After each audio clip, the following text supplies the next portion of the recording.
ಇವತ್ತು ನಿನ್ನ ಹತ್ರ ಕೈಗಾಡಿ ಇದೆ, ಮುಂದಿನ ವರ್ಷ ಸಾಲು ಸಾಲಾಗಿ ಕಾರನ್ನು ನಿಲ್ಲಿಸ್ತೀಯ ನೀನು.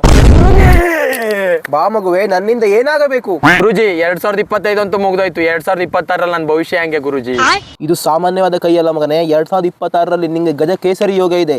ಇದೇ ಕೈಯಲ್ಲಿ ಕೋಟಿ ಕೋಟಿ ಎಣಿಸ್ತೀಯ ನೀನು. ಕೈ ನೋಡು ಹೇಗಾಗಿದೆ, ಜಿಮ್ಗೆ ಹೋಗಿದೆ ಕೋಲಾದಂಗೆ ಆಗಿದೆ. ಬರುವ ವರ್ಷ ನೀನು ಜಿಮ್ಗೆ ಹೋಗಿ ತೋಳಲ್ಲ ತೊಲೆ ಆದಂಗೆ ಆಗುತ್ತೆ ನೋಡು. ನೋಡು ಮಗು, ಇವತ್ತು ನಿನ್ನ ಹತ್ರ ಕೈಗಾಡಿ ಇದೆ, ಮುಂದಿನ ವರ್ಷ ಸಾಲು ಸಾಲಾಗಿ ಕಾರನ್ನು ನಿಲ್ಲಿಸ್ತೀಯ ನೀನು. ಈ ವರ್ಷ ನೀನು ಸಣ್ಣ ಬಿಡಾರದಲ್ಲಿ ಇದೆಯಲ್ಲ ಮಗನೇ, ಮುಂದಿನ ವರ್ಷ ನೋಡ್ತಾ ಇದ್ರು ಡಬಲ್ ಫ್ಲೋರ್ ಮನೆಯಲ್ಲಿ ಇರ್ತೀಯ.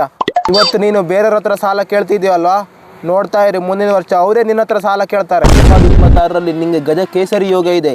ಇದೇ ಕೈಯಲ್ಲಿ ಕೋಟಿ ಕೋಟಿ ಎಣಿಸ್ತೀಯ ನೀನು. ಬರುವ ವರ್ಷ ನೀನು ಜಿಮ್ಗೆ ಹೋಗಿ ತೋಳಲ್ಲ ತೊಲೆ ಆದಂಗೆ ಆಗುತ್ತೆ ನೋಡು. ಮುಂದಿನ ವರ್ಷ ಸಾಲು ಸಾಲಾಗಿ ಕಾರನ್ನು ನಿಲ್ಲಿಸ್ತೀಯ ನೀನು. ಮುಂದಿನ ವರ್ಷ ನೋಡ್ತಾ ಇರು ಡಬಲ್ ಫ್ಲೋರ್ ಮನೆಯಲ್ಲಿ ಇರ್ತೀಯ. ನೋಡ್ತಾ ಇರಿ ಮುಂದಿನ ವರ್ಷ ಅವರೇ ನಿನ್ನ ಹತ್ರ ಸಾಲ ಕೇಳ್ತಾರೆ. ಗುರೂಜಿ ಶಿವ, ಇವತ್ತಿನ ಪಾರ್ಟಿ ಖರ್ಚಿಗಾದ್ರೂ ಆಯ್ತು.